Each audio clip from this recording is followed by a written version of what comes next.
G'day listeners and welcome back to another episode of the Keeper League podcast. We're the AFL Fantasy podcast that doesn't talk about the superstars. We only talk about the lesser knowns and the players who are going to bring value to your draft and Keeper League teams. My name's Heff and I'm rejoined by Matty D'Sena, who joins us after a bit of a layoff with injury. How you going, mate? Yeah, good, mate. What about you? You going all right? Yeah, I'm okay. Tell the listeners what's happened to you. Yeah, so broke my leg, dislocated my ankle. Playing footy, got caught up in a tackle 6 weeks ago. So it was a clean break of the ankle, is that right, or of the leg? Lower leg. So my fibula broke that in two places, okay, and then my ankle, nice. ankle dislocated. I remember looking down; it was sideways. Yeah, and then my leg bone went through my foot as my ankle went sideways. Oh, so pretty nasty injury. I got a nice little scar on the inside, and then a scar on my leg on the outside, where they've put plates and stuff in. So that doesn't sound very pleasant, mate. Officially retired, I think that's the term. Yeah, well, it happens to the best of us. You know, you're probably lucky that you made it as long as you did. There's like a bit of a meme that it's like if you're still playing contact sports after 30, you should try this new supplement. It's called Growing Up. Yeah, and just letting it go. Yeah, I turned 30 last year, so yeah. My missus said it's probably would have if I didn't happen, I would have just kept playing, and it's probably a good thing. That's the way to look at it. Well, yeah, you know, like you kind of realize when you do something like that, footy's like not the end of the world. You know, like it's especially playing C grade. And, exactly. You probably got a few more important things like getting to work and stuff like that. But correct. Yeah, you know, it is what it is. Not knocking anyone who is over 30 and still plays. Like, good on them. I wish I still could, but yeah. This is the first time I've been out of the house in like 6 weeks, so it's good. What better place to come than Studio Heff for your first time out of the house? Well, anyway, you watched some under-18 championship over the weekend. Is that right? Yeah, I assumed you would have gone to it, but you wouldn't have gone to it because it wasn't. Was it in Adelaide? No, there was one at Alberton. That's what I thought. Yeah, SA played there. Played Vic Metro. I was going to go, but it was just really wet and cold, and I thought I've only just been given the all clear to start walking. Yeah. In a moon boot, so I thought I'd just better take it easy. Just watch it at home. Watch it from home. Yeah. Well, any standouts we got to look forward to in terms of fantasy? Do you think? Well, South Australian Dyson Sharp had 32, kicked 2, big 123. He's South Australian captain.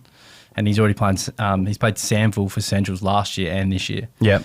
So scores wise, not doing that good in the Sample. He's only getting like 30s or 40s. But he's playing forward. So he's probably one to watch. Vic Metro, pretty disappointing actually. A lot of academy, a lot of NGA players. Yeah. I think maybe they've more been gifted spots rather than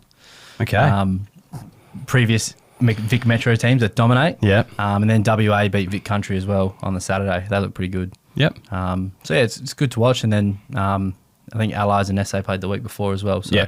Well, while you're watching this kind of elite underage talent, I was out watching the Div 12 Rezzies. Div 12 Rezzies. State of Origin. Did you commentate on that? I did do the commentary this year. I did it last year as well. Done it two of the three so far. I actually thoroughly enjoy the commentary, especially when like this year I put a bit of time into it. Like, you know, I say that I put 2 days, before I got the team sheets. Better than nothing. But, you know, learn everyone's names, numbers, all that sort of stuff this year and had a bit of background info on everyone. I did have a bit of time on Friday to kind of sit down and do it. So, no, it was good fun. I do enjoy that kind of aspect. I'm not sure if it's something I'd, you know, like people always ask me, like, would you like to get into commentary or do anything like that? It's like I would, but it would eat into the time that I'm watching AFL and watching fantasy and doing like, you know, prepping for this podcast, which I think is probably a little more fruitful than maybe the long-term dream of trying to like become a commentator one day. I reckon it'd be a lot of like, you know, work at lower levels, doing a lot of resis and a lot of grinding. Yeah, local leagues, move your way up to resi, Sandford, maybe move your way up to league eventually, and then, you know, one day maybe moving up to AFL type. Well, I thing. think you gotta love it. You gotta really exactly. Commentate, not just like love footy or get around it. It's more because you probably start under 16s, under 18s, that sort of stuff. Work your way up. Whereas could I do that? Even though I love doing it, it's like, do I do that or do I just like do this and just talk fantasy? Yeah, talk fantasy, and you know, it's probably a bit more fruitful for me to actually do. So, yeah, so that's my answer to anyone who asks me if I ever want to get into commentary. But anyway, the Div 12 Res is really upgraded, haven't they? They've gone from was it Lockleys versus Elizabeth one year, and now it's the All Stars and SA. I think it was Lockleys versus Prince Alfred Old Collegians, right? And then Elizabeth was kind of like a bit more up there because they had a bit of fame because they were getting beaten by 500 points each week, and they were making news like around the country. And then this time they did the State of Origin at Nord Oval. Yeah, it was a good time. The weather was shocking. So it's been bad all weekend. And in Melbourne. Yeah, so that was probably only dampener, but you know there was quite a few few ex-AFL out there. Charlie Dixon, who's Monster. probably like he's huge. Like they played him in the ruck most of the game because they had no one else. They like sat him forward a little bit, but He's also just like the best bloke. Like I never realised like he'd be like such a good dude because he looks so angry. I saw they rolled in a Lambo. Yeah, in a Lamborghini, green one. Pulled up to the parade. But yeah, like didn't just take him to be like such like a good bloke, like because he always looks so angry on the footy field. But yeah, and he like stuck around for a bit and had a chat to everyone. And so it's good. He's ripping. Mitch Robbo is a crazy unit. Mitch Robinson doesn't shock me. Yeah. And then Hamish Hartland, Matty Broadbent, who was a bit of a podcast favourite back in the day. He's just a real good bloke. I've met him a few times, but he's a real good bloke. Good man. Real good bloke as well. So yeah, it's just good to have those kind of characters around, and then all the content creators and stuff like that. It was just a fun night.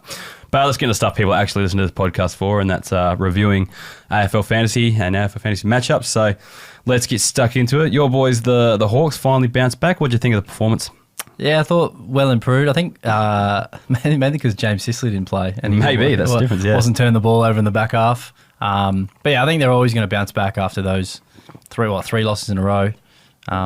Just from the outset, just looked a lot more intent with tackling and just getting back to what we sort of do best, and bit of celebrations after a few goals and being very annoying little. It's more warranted when you actually win. We'll get to the Hawks in a sec. We just got one Dogs player to tip the cap to, and that's Rory Lobb, who scored 91. He went forward, kicked the goal. I don't think there's really anything to get excited about from a fantasy perspective. Defensively, before he went forward, he looked pretty good. Yeah, he did a lot of good things. Like this last year, like what you want to hope for is he gets forward status and then goes back to defence and takes those intercept marks and stuff like that. Because I think he's more reliable doing that than he is kicking goals. And forwards are a bit harder to find. Yeah, exactly. So maybe that could be something. I think Sam Darcy's back. No, they got to buy it. No, they just had it. Right, so Sam Darcy's back next week. Yeah, I think he's close, yeah. So yep, that's probably going to ruin that one and put him back into defence anyway.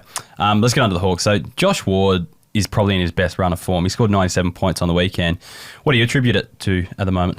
Obviously Will Day. Cam McKenzie got dropped. He's playing in the twos. Yeah, he's had back-to-back 70s in the VFL, so nothing special. It's just roll. He's finally getting an opportunity to play inside, and he's taking it with both hands. And I think with Warple also having he had a bit of a corky. I think got subbed out. So it's literally going to be Newcomb and then Josh Ward or Nash for that second Bernardo at the minute. Yeah, no, I agree with that. And I think Cam McKenzie's probably the big one as well. Like, because throughout the year we've seen him kind of just get that opportunity over someone else.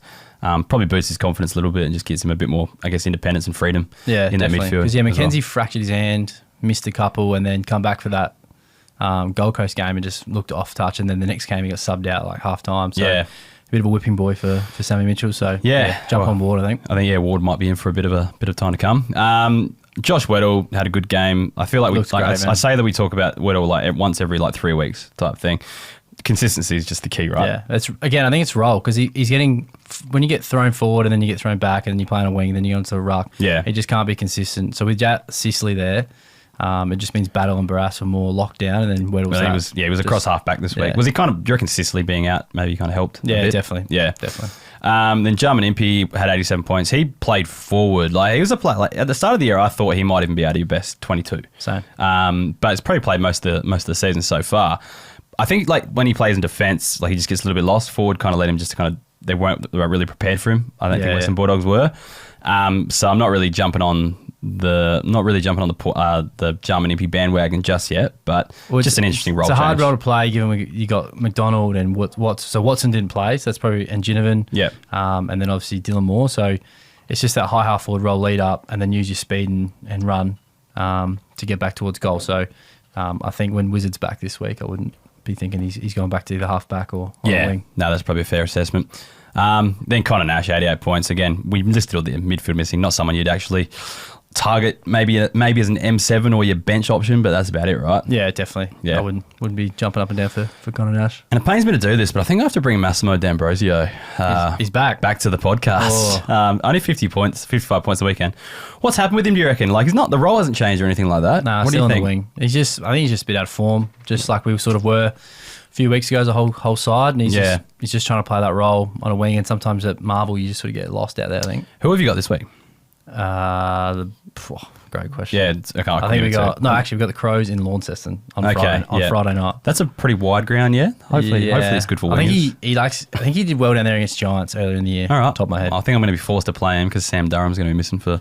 He got 2 weeks for me. So, I'm surprised he can get more actually. Yeah, I don't know. Like because he played on, Chera played on. I thought he might even escape it, but I don't like how it's outcome based and not actually anyway. the act. Anyway, let's get on to the Adelaide versus Brisbane game. Good come from behind win to the Crows. Brisbane probably should have kicked straight, but I'm sure Zach Bailey wants his time again. Exactly, but good win to them. Finally, kind of beating a top 4 contender as well, which is always good when you're around that mark yourself. Yeah, I think Crows will be definitely out there at the pointy end, I reckon. Yeah, I think so. Let's get stuck in. Dan Curtin, 82 points, playing up on the wing and just kind of got involved in general play a bit more. Yeah, a lot of chip. I think we struggle with like wingers struggle a bit as well. And I think in wet conditions the ball doesn't travel as far, so it kind of doesn't skip him as much. You know what I mean? Yeah, so he's more involved. Yeah, the kicks off halfback don't go all the way to the inside 50 they're type not kicking thing. 40, 45, they're kicking those 20. But then he was kind of rebounding, he was pushing a bit more defensively as a wingman as well, and kind of playing like he was a back halfback. in the back 50 a fair bit. Yeah, he was kind of playing as like a halfback flanker, that sort of thing as well.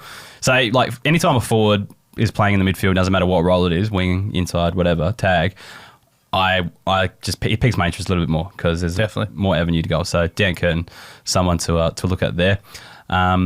Jack Payne is probably a tip of the cap, 87 points, but he had Phil Thorpe's magic, kind of kept him pretty quiet for most of the night. And Darcy Fort, 86 points. What do you think's going on with McInerney at the moment? Well, he's only playing twos, is he? I think didn't even play twos because it's been emergency for 2 weeks in a row, so he hasn't been playing in the twos either.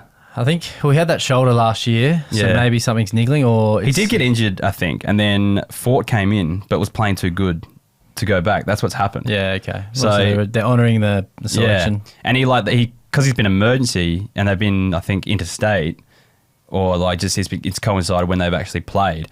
It's he hasn't actually been able to play the twos as well to kind of prove himself. Yeah, okay. So he's just been stuck. So there's probably a few coaches that kind of left their rucks late in drafts and stuff like that, and running with someone like McInerney, you probably want to have Fort as a handcuff for this situation, right? Definitely, I would be picking him up, especially even if McInerney gets injured later in the year or Fort gets injured. Yeah. Used to be the best when Fort had forward status and McInerney would get injured because he'd be guaranteed 80 in the forward line. So that's very handy. It was so good. But it doesn't happen anymore. All right, Richmond versus Sydney in the next game. So preface, Saturday I did not see a second of football. You're probably very lucky. There were 3 average games. By the looks of it, my partner dragged me to a long lunch with her book club family. So and kids and stuff as well. So it was all right. I didn't really know anyone, but the blokes there were right to talk to, so it was fine. And then had to go straight across to Norwood Oval. And do the commentary. So I didn't see anything. So I'm relying on you for this one. So I'm probably just going to be asking you questions. That's fair. Dion Prestia had 88 points. I got him in the waiver priorities this week in Shiva, and I was like, hell yeah. I looked at my phone when I was at lunch at quarter time, and he was on 59 or something like that. Massive first quarter. Kicked an unreal goal, sold Candy twice, a little snap. Well, and he ended up on 88 points. So what happened? Is there danger signs there, or is it just Richmond fall away? So Richmond first quarter were really good. They were competitive, and then after that, it just they got blown out. So that's pretty much reflective of Prestia, right, as well? Yeah, just spot on. Yeah, good. I think Luke Traynor he's 84 points. We've spoken about him enough this season as a young gun coming through. What was his role in this game? I saw he was playing on the wing a couple weeks ago. What was he doing this one? He's just chilling down back, really. Down back again? Cool. But then they sort of mix it up as well. They got a few that they're trialing back there, and they want to control the ball and mark. So maybe he pushes up to a wing and then pushes down the back line. And but I do like the look of him, definitely. Yeah, for sure. And then the other one, Kane McAuliffe. Last week we were worried about Prestia impacting his scoring, but just good to see him put up another 80. I think he's a gun for the future. Definitely. So I was shocked in the preseason because I was looking at trading for him off a mate who had him because we can keep a rookie. Yeah. And I just couldn't find anything about him. And I'm like, how's he not in their best 22 when they've got no one? Yeah, definitely. I'd say Prestia being back's impacting McIntosh more. Yeah. He's been subbed last two. Well, he's subbed in this game as well. Yeah, so last few games been subbed. So, and then, you got guys like Sonzi and I think Thompson Dow getting injured as well has helped McAuliffe kind of jump into it. Their midfield's actually still pretty good, Richmond. And Hopper and Taranto and now Presti's back. So I like his role. McAuliffe has that sort of second, third string. Yeah, I like it too. Sydney's scores are probably inflated just due to Richmond being so dire in the second, after quarter time. But Callum Mills is probably the name on everyone's lips. 110 points, 0 CBA. So what was his role? He's had a couple kick-outs. Yeah, okay. So it must have been Callum Mills down back. Must be down back. No Matty Roberts. So yeah, true. I think he was just, I reckon they're easing him back into it because you got Warner and Heaney and Rowbottom and those boys. So Mills was just down back, a few kick-outs, just roaming around. Pretty easy game for him as well. Do you think he gets back in that midfield eventually? Because they'll talk about it all pre-season. Or do you reckon he's just going to settle? I think if they were closing in on finals, they'd probably be building him up to. Yeah. But I think might develop a few other people in there. Yeah, I don't think Sydney will make it personally, but no, neither. Well, I think the other thing is like Angus Sheldrick's kind of starting to come on as well. So do they need to put like he had 81 points, still getting that midfield clock in there? I think they need to put Mills in there if someone like him's kind of developing, and you might as well give him the run, right? Yeah, I think give it to Sheldrick. Yeah, and then I was hoping guys like Clayton Cleary and a few of these younger boys would get a crack, but Cleary got dropped. Yeah, so. I saw that. Yeah, that's no good. But like a few other like kind of like the inflated ones, a lot more like Harry Cunningham, 104 points, like 20 disposals, 11 marks. Yeah, just doing as he liked, mate. And then James Jordan got 90 points as well, just playing on Vlosten and kind of just got led to the ball a little bit. He kicked 3 or 4. Yeah, okay. James Jordan. Yeah. But he looks solid. And I think probably the biggest one everyone's been hoping for a while is Riley Bice actually put up a decent score. He got injured last week. Or had scored. He got 9. subbed out. I know that. I think he might have. Maybe it was tactical. He was doing nothing. Yeah. I think he looked good this week. Same sort of role. Good matchup too. And Blakey had like went massive as well, like 130 or something. So that all that back line of and then Roberts out too probably helps as well. So all of them are bumped up down there. Yeah, definitely. All right, on to the next scrappy game of the day, which was Geelong versus Gold Coast. Another dry game. Mark O'Connor, 100 points. So he's been putting out some good scores. I think 3 out of the last 4 have been good for him. But his role keeps changing. What was he doing this week? Tag Noah. Yeah, okay. Yeah, but then Noah got injured, right? In the last quarter. Oh, okay, it was late. Yeah.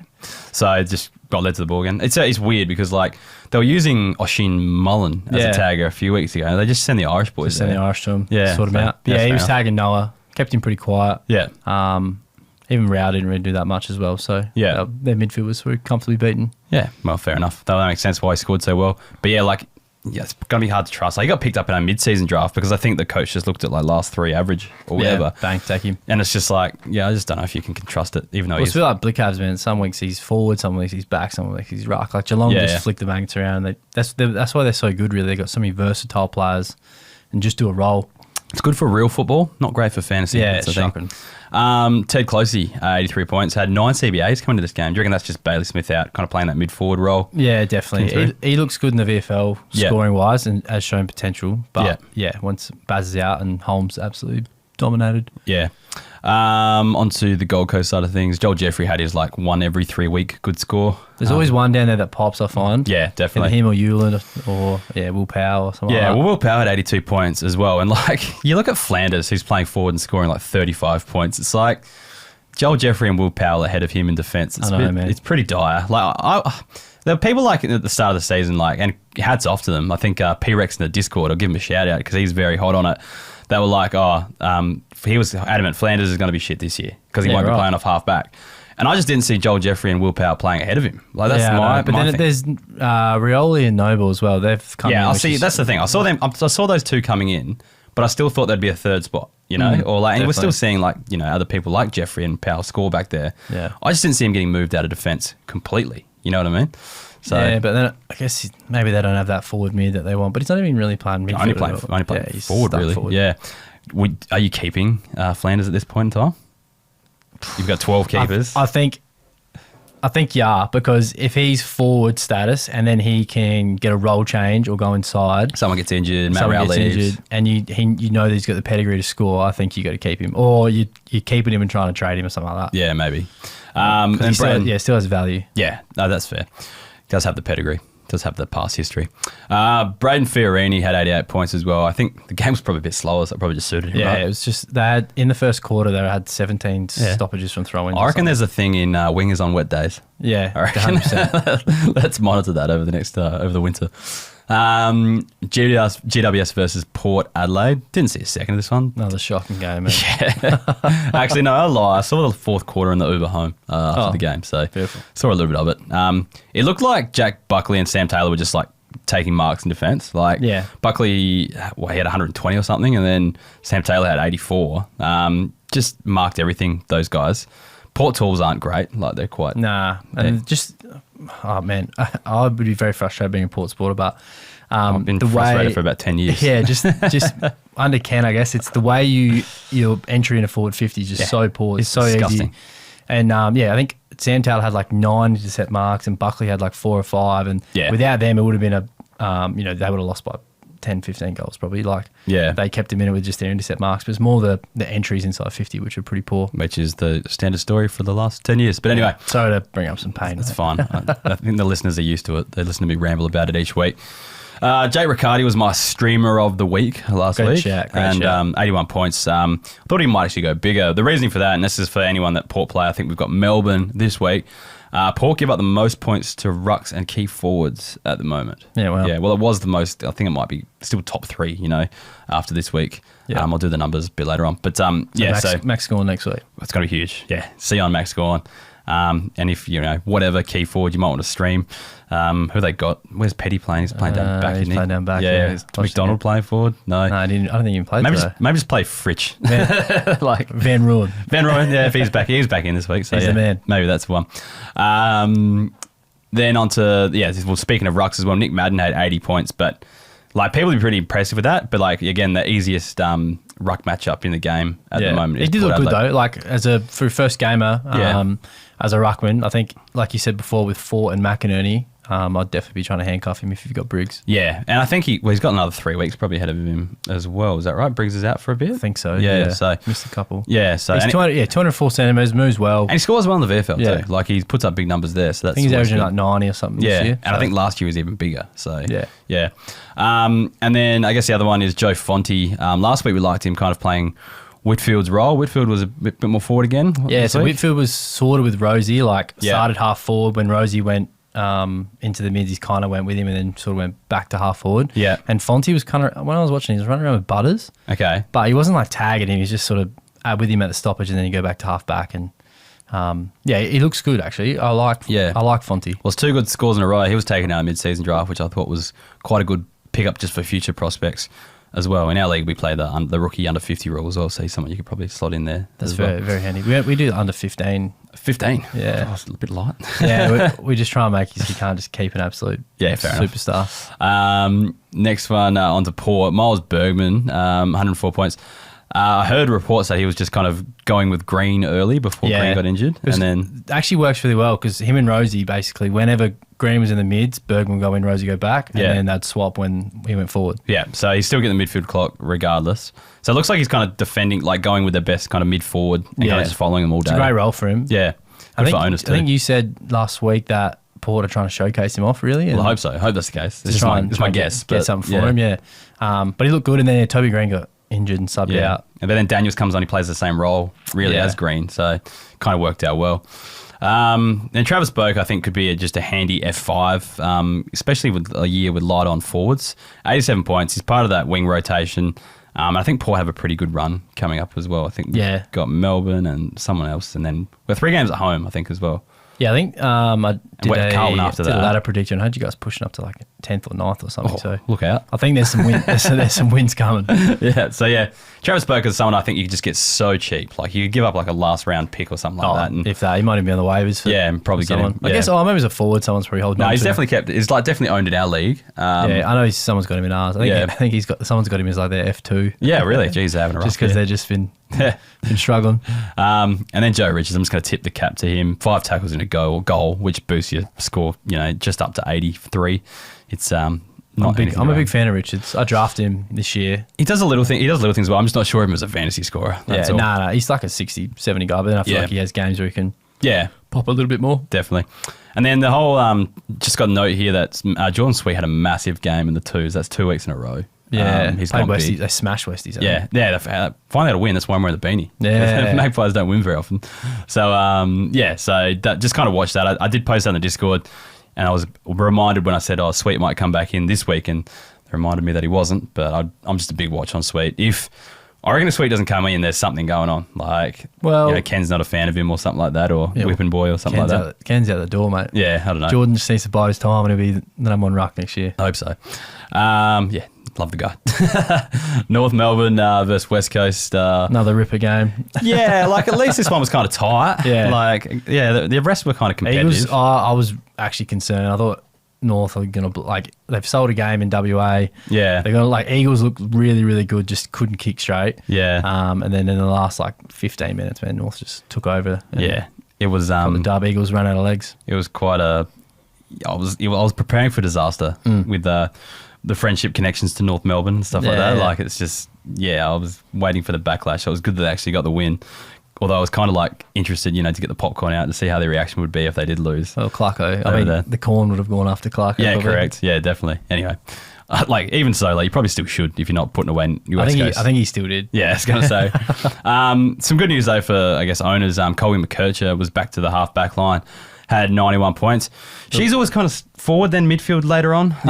She's had I reckon he was on like 5 touches with 5 minutes to go in the second quarter. It was so quiet, and then just somehow popped out like 120. Yeah, and the last quarter just went nuts, which is good. And Colby looked unreal back to that half-back role. Only had the 1 mark with 35 touches. Yeah. So just, obviously when we watch him, he just kicks it, runs, handballs, kicks like Dacos, like where you sort of chain, and that's all he did all day. And it looked awesome. Yeah, and it's just kind of a highlight how important role is for a younger player like that as well. So if you're worried about him or whatever, the talent's still there, whatever. It's just role. So I wouldn't be too concerned. It's just a young man on his AFL journey who second year blues. Yeah, just got to bide your time and and again, it's all role. Finn O'Sullivan probably had his best game fantasy-wise that I can remember. 81 points to the halfback. I still think he's a quality over quantity type player. 100%, man. 100%. Look good though. Kicked his first goal. Yeah, definitely. Brady Hoff, so in the bye rounds, and kind of a lot because I've had a few injuries in defence, I've been rotating Brady Hoff and Judd McVie. And I cannot get the right one right. You played Judd McVie this week? McVie this week. 30, and then 84 this week from Brady Hoff. So I just can't get it right. But, doing that defensive midfielder job, I'm just annoyed with Hoff. I just wish he'd be consistent. There's no reason why he can't be. He just doesn't he's just not, I don't know, even when he goes back, he's not getting involved in the chip. He's not possession focused. His job is not to win the footy. It's just a coincidence if he does. Yeah, real life over fantasy. Yeah, exactly. Some guy that I am pretty excited about though is Elijah Hewitt. He's arrived. He's close to the two good for the podcast bubble because he only had 75 last week, but 81 this week. He's a pretty handy forward to own at the moment. Very handy. It's just I got him. He's going to be probably mid-only next year. That's the only thing. Definitely will be. He was on 77 at 3/4 time. Yeah, and finished on 81. So I know he rolled his ankle. Earlier on in the game. Yeah, and then to fight through that, which is good. You just want to see him just get a clean run at it because the other didn't play at all last year. Yeah. But it looks great. He's just got a bit of power and speed. So I reckon if he did go off and he rolled that ankle, I would have won my matchup because my opponent had him and he was on about 20 at the time. Yeah, I reckon. Right. So that hurts, doesn't it? Yeah, it does. Anyway, can't wish injuries upon players. My own fault for having 3 players on the bye. I should have drafted better, as my league mate said. So we do averages for our bye games. Buy rounds. Probably should have done that. I don't know. We're doing best 16 this week because only 2 players were missing, and then best 14 for the other weeks when there's 4 teams on the bye. But my league's got this thing like if you complain about something, it's like you should have drafted better, even though I drafted all those players like 8 years ago. So should have drafted better. Anyway, Sam Doherty, 112 points. Do you think he's back? He's got the role in defence. I guess so. Can you trust him? I guess he's either going to get you a 50 or a 90 to 100, I reckon, every week. And he's looked good, involved in the chip mark down there. Yeah. It wasn't really a great game, again, between Carlton and Essendon, obviously pretty wet. Yeah. I wouldn't trust him. I think he's a bit older. He's been sub. Yeah. But then I guess Carlton don't really have anyone else, so... It was a close game, but it was like a real spud game. So much poor disposal decisions and things like that. I just highlighted because Checkers and I do a fantasy chat, just 20 minutes on his YouTube channel once a week. Yeah. And he brought Doherty into his classic side this week, and I was that's fraught with danger, man. That's some big balls from Checkers. Yeah, no, but that's how he goes well though. I guess if you get the role, he looked like he had the role down there. So even Saad looked good. Yeah. No, I can't trust Carlton, man. He'll score well when he's playing. It's just he looks a bit slow, looks a bit scrappy. Looks old. I feel like they just may rest him or may just try someone younger one finals out of the equation if that happens. I think they got a pretty decent run now. Yeah. So they're going to obviously push it, and if they don't, then maybe they just give it to someone. Although back him in for a retirement game if that's the case. Yeah. I reckon he's the kind of player that won't play round 23 and that it might cost you a prelim. And then we'll play round 24 and put up a monster. That's my thoughts at the moment. Nick Haynes, there was a bit of a mismatch in defence. He was on Guelphy, so he was just marking all day. So kind of played loose man, scored 93 points. I wonder if Guelphy was maybe trying to play a defensive role on him. Maybe. Stop his impact. Yeah, probably. And Wouldn't surprise me with the Bombers, mate. Cooper Lord had 81 points. I think he's going to be a winger. We saw him a bit more inside. I like Cooper Lord a lot, the way he goes about it. He's got something about him. It's just if in that role he's not going to be great, but hopefully he can just push inside later on. But I think for him, he just needs to avoid being sub and then just get some consistency, and you'll see those scores sort of flourish a bit more. Yeah, I think so. We'll tip the cap to Jade Gresham, 82 points, 2 goals and 4 tackles to boost his score in a game where they were somewhat competitive. Doesn't happen that often. Zach Johnson, I didn't mind the look of off the half-back. I had a nice little role there and good. Played it well. Had a couple hundreds in the VFL as well. He was picked 60 or 70 or something. I think he was year, late. so, He's one I'd be looking at like in your classics for a trade-in type thing, a downgrade. Just got something about him. Yeah, I think so. I think I got him in just because I needed a green dot. I think he sticks around for a few weeks. Yeah, as well, definitely. They got heaps of injuries, and he's sort of half tall as well. So because you saw Angus Clark, he was playing like second tall defender. Yeah, like after playing on the wing for the first couple of weeks, and then kicking goals in the first week. Yeah, he's gone from kicking 3 goals to being basically Jordan Ridley. So although they got heaps of injuries. Yeah, he's been playing pretty well though. So. The only watch on Zach Johnson would be because they drafted 4 talls in the mid-season draft. So if he's trying to play more of like a third tall defensive, it could potentially lose that role. And Mason Redmond was out as well. Yeah, it could push him out. But I think one to watch for sure because he's got something about him. Yeah. All right, let's move on to the Melbourne versus Collingwood game. Not a lot to talk about from Melbourne. Like, you know, the good players played good, the shit players played shit. Yeah, correct. I guess the kind of the role type of discussion though is the Ed Langdon tag, which was didn't even look at the footy. Yeah, he had 30 odd points or something like that for the 23 points. There you go. Yeah. So like, he was on 1 at quarter time. If you're an Ed Langdon owner, that is pretty bad news because he's been scoring pretty well. Actually, I need to bring back a trade request because I've put one in through from a couple of weeks ago that's still sitting there. I need to do that before I put the podcast cancel out. That. Yeah, I might do that as we're talking. But he was pretty good in the tag as well. Like kept Dacos quiet. Yeah, Dacos was on like 28 at half time, and I think he finished on like 80 or something. He got a couple 50s, and I think second half the umpires looked after him a little bit. Dacos, but yeah, Ed Langdon. I guess it's probably the perfect tag for him because he can run and. Dacos just normally he burns his tagger. Yeah. And Ed Langdon's with him because he's all the way. So fit. Yeah. That's good. I just cancelled that trade request. So. Perfect. Yeah, all good. That was done like 2 weeks ago. 3 weeks ago. I was just sitting there. So I need to get rid of it. Can you put expiring times on him, I think? You should. I should suggest that to Ryan. That's a good idea. Jeremy Howe, moving on to Collingwood because they're the only ones that are probably relevant. Tip of the cap to Jeremy Howe, just 27 disposals, 5 marks, 5 tackles. He was awesome down there. Just marking, he was awesome. And then the other one's probably tip of the cap. There's all tip of the caps in this game because it was just kind of played out pretty normally.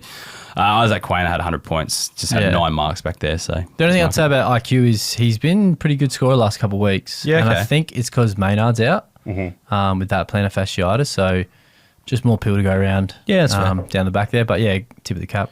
There was a young fella, 40-something, who looked good playing like Hayes. Hayes, playing off halfback as well, but just didn't score that well. But looked right in moments as well. Let's get into some questions and we'll wrap the show up then. AFL Fantasy Qs, does Hugh Jackson hold his spot in the team and is he worth a hold in deeper leagues? Maybe worth a hold in deep leagues. I don't know if he keeps a spot. Jason Moore-Francis comes back next week. Yeah, so he scored, 60? Something like that, yeah. Even if he is, he's not someone, even in the VFL, the SNFL, he's not lighting up scoring-wise. I'm just not sure he's a scorer, you know what I mean? Yeah. But it looks like he's, got something if they're playing him, but... he's 3rd year on the list or 4th year on the list? About 3rd year, I reckon, yeah. I don't know if is he best. It's mainly about best 22. Yeah. And then if he is, it's the role that he's got. So if everyone's fit, I don't think he sticks around, unfortunately. And I don't think he's going to be a good scorer regardless. Maybe if a maybe with a long-term hold, but I'm sure you'll be able to find someone else on the waivers or on your list. Yeah, I'd have to suss his junior scores and stuff to see if he has scored in the past. Yeah, he doesn't stand out in my mind. Usually they will stand out if they have done well. Depends how deep the league is really. Yeah, that's it. Draft Bible, Kircher holder's now being rewarded, has the halfback role returned with Sheasel moving into the midfield, / probably Sheasel moving forward. I don't trust it just yet. Neither. I could see it changing next week. They got so much talent. Yeah. And so Zach Fisher played, Caleb Daniels down there. They only really play halfback. Yeah. So McKercher was down there as well. I would love to say it'd it would be like for the rest of the season, they just go, we're going to leave him there. But Finn O'Sullivan's sort of halfback wing as well. So got a lot of and Shees can go back there at any time. Who are they playing on the wings at the moment? I'm just trying to rack my brain. I can't actually think of it. Dylan Stevens, I think. Yep, that's correct. Who's on the other one? No, I can't remember. Bailey Scott's out. Yeah, that's it. He went right in the VFL this week. That's what I mean, like, because it has been McKercher. I don't know who played on the weekend, and I feel like McKercher, there's every chance he could just go back there. Yeah. If they just but definitely, like, when he's a pick number 2, so, you're always going to hold him, and, I'll just it's a young man in the early part of his career, so you just need to ride the wave, second year Blues, and, next year, if he can keep that role, then be good. Yeah. Maybe he's forward mid as well. Yeah, I cannot picture who was actually playing on that other wing for most of the day, but yeah. No. Usually it's McKercher, that's the thing. So yeah, anyway. Every chance he could have been meant to be starting on the wing, and then he just rolled back and took kick-outs and maybe that's took over and stuff, because it was a pretty scrappy game. Yeah, that's fair. At Mortarded, Cooper Lord, we just talked about that. Is there long-term upside, or will Jaggers' arrival next year push him out the side? I don't think it pushes him out the side. I think he just plays on the outside. That's the only issue. Yeah, I correct. think, with Lord. There is long-term upside for him, but it might be just like a long hold, because you got Cripps, you got Hewitt, you got Chera still in there. So if he is going to get inside, he's got to really leap these other boys. Yeah, definitely. And Jaggers, I think Jaggers obviously going to be ahead of him. Yeah. He started running the other day. Jagger. Well, I did see that, so that's good to see. Yeah, I really, really like Cooper Lord, and if I've got him, I'll be trying to hold him for sure. Yeah. But I just think, you said he's probably more outside. Yeah, I think so. Last question night at AFL Draft Noah. Shout out to my draft partners, Piper Seagull. Question: if you had your Keeper League draft today, who would be your top 3 picks? Jeez, top 3 picks. You go. I've got 3, but for me, I reckon I'd have to go Bailey Smith. Yeah, I was thinking Baz number 1. Like, the age profile's right. He's putting up huge scores at the moment. Captain option each week. He's the only one doing it consistently with the right age profile. Yeah. I still have Nick Dacos, probably number 2. Same. Yeah. Just because, like, yes, his scoring isn't as good, but you got to remember, like, he's a 4th-year player at the moment. His midfield role is just kind of down pat. It's his. It's his for life type thing. Yeah. So he's there. And 3, I've still got Tristan Cherry, just being the best ruckman for the age profile, I think. You got to lock those. You're not going to be a contender if you don't have a top tier ruck, I don't think. Nah. And you got to lock. Makes a massive difference, man. Yeah. And like, you lock down the youngest one that's scoring 100 plus each week. Yeah. And he's the guy. So that's my 3. Are yours any different, or are they the same? I'll probably take Errol Gordon. Okay. Yeah. At 3 over Xeri. The forgotten man, Errol. Like, Errol obviously, hasn't played this year. But when I just look at the way he plays footy, and Sydney, they're struggling without him. Yeah. He's definitely my 4th. If he's not 3rd. I just kind of feel like I'm more likely to find a good mid later on than get that kind of ruck. That's the only thing. The big one that slides from that is Harry Sheasel. Do you reckon that's fair? Yeah, I think it is, just because his role's changed. So he's not getting that cheap footy. But he still showed, like, when he plays that role half forward, he can score 120. Yeah. It'd be awesome. But again, I just look at North midfield, and I think they're just going to have to really share the load. Things would change a lot if he somehow got forward status going into next season, I think, with Sheasel. Yeah, definitely. Anyways, that wraps it up. Thanks, Matty. You walked in. You took about 20 minutes to get from your car to the front door because you're limping. So very, very slow. I appreciate the effort just doing that, coming in to get back on the podcast. The guest pool is running a bit thin these days, so I appreciate giving up your time and helping us out. No worries, mate. It's good to be at the house, good to be walking around. So even if I'm in a moon boot and hobbling. Did you get a few tweets from the listeners out there? Get what I'm saying? Yeah, I got a couple, mate. Yeah, good on them. Yeah, no, that's good to see. Anyways, thanks once again. Get around us at Keeper League Pod on all the socials out there. If you wish to support the podcast, it's within your means to do so. Please click the link in the description below and sign up as a member. Basically the members are the lifeblood of this show and keep it going. And make sure you join the Discord server, join in with the community. The chats go off in there. I have to find myself putting my phone down just to kind of get away from it, because it's so easy to just talk fantasy all day with fantasy people. I checked on it before. There was like 50 people online in there just chatting away. So beautiful. I have to do like a little D&D. Put the phone on charge or something and just leave it for a bit. Yeah, no, I do that I do that when the footy's on, definitely, so I actually watch it and don't look at scores and phones and stuff like that. So, but yeah, no, the Discord's great like that. So just constant fantasy chatter going on. Anyways, that wraps it up. Thanks once again, Matty, and we'll talk to the rest of you soon. See ya.